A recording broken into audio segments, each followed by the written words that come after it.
2014 നരേന്ദ്രമോദി സർക്കാർ അധികാരത്തിൽ വന്ന ശേഷം തുടങ്ങിയ കഷ്ടകാലം കോൺഗ്രസിനെ വിടാതെ പിന്തുടരുന്നു.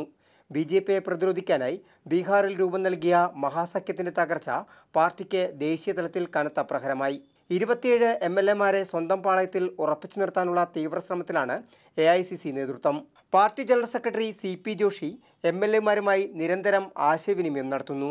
അരുണാചൽ പ്രദേശ്, ഉത്തരാഖണ്ഡ്, മണിപ്പൂർ എന്നിവിടങ്ങളിൽ എം.എൽ.എമാർ ഒന്നടങ്കം ബി.ജെ.പിയിലേക്ക് ചേക്കേറിയതിന്റെ ദുരാനുഭവം കോൺഗ്രസിനെ വേട്ടയാടുന്നു.